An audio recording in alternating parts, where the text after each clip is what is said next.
we don't have a lot of raw vote in.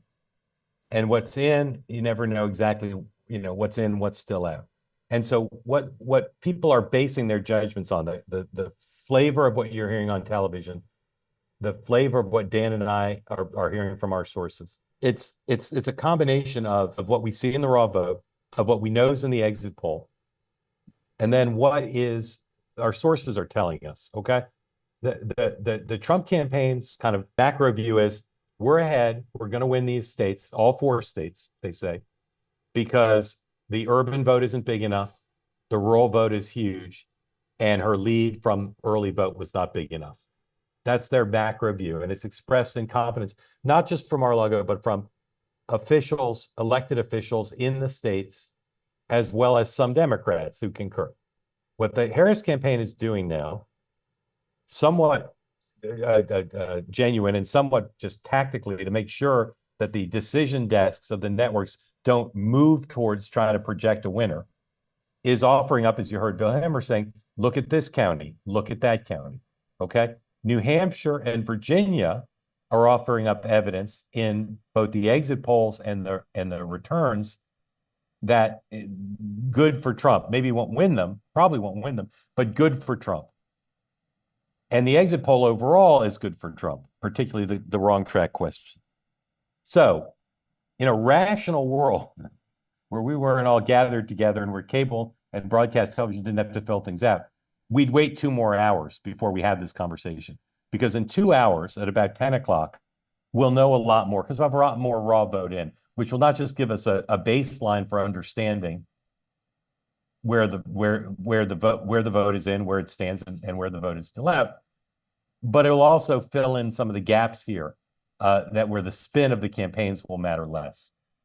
So we're not going to adjourn till 10, but I'm just telling you, it is very unlikely that on the 4 states that are our current focus, Georgia, North Carolina, Pennsylvania, and Wisconsin, what I'm telling you is we'll talk about it. We'll bring people in. You all can ask questions, but don't count on knowing anything specific or definitive or quasi-definitive until after 10 Eastern time.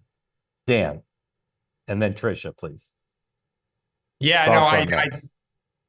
yeah, no, Mark, you're absolutely right. I think that, everyone's pointing to things that make their case look good, and they're going to continue to do that. And once you start getting 85, 90% of these counties in, you can start, drawing some conclusions. But those urban centers tend to be the last ones in. So, I did see someone just put in the chat that Trump right now is winning 25% of the black vote in Georgia. That would be a good sign for Donald Trump. Yeah. Tricia, and then Megan McCain, just your overall thoughts, please. Yeah, I was seeing 25% of the male black vote in Georgia, but I'll have to double check on that. Yeah, I'm seeing an exit poll out of CBS that says that 5% of North Carolina voters made their decision in the last week, and that's favoring Kamala Harris. So, I mean, that's a bright spot for them. But, of course, CNN's reporting out of their exit polls that there's a 20-point swing for independents for Donald Trump. So, I mean, that's massive as well. So I think, obviously, we're all just saying that we have to see more data to really come to any conclusion on any of these. Yeah, and people in the comments are flagging the exit is Trump is at 25% with black males in Georgia, yes. 15% overall. Thank you. That's what I get for glancing at the chat while doing this. Yeah. So again, we talked about on the morning meeting, we talked about the boiler rooms. Okay. These are the data geek operations. I don't usually like to use that term. These are the very smart people who work for the campaigns who have access to raw vote. They have access to folks on the ground who are feeding them information. They have access to their analytics.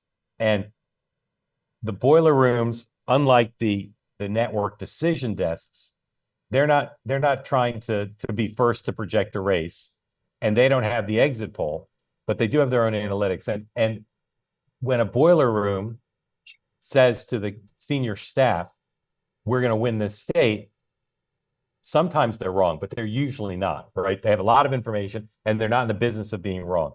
The Trump boiler room believes they will win Georgia, North Carolina, and Wisconsin. If that's the case, Trump will win. So we've talked for days about the Mar-a-Lago confidence. Now that extends to a same day characterization of their smartest analytic people that Trump will win those 3 states. And if he wins those 3 states, he can't lose. It doesn't matter what happens in Pennsylvania or Michigan, assuming he wins Arizona, which he's likely to.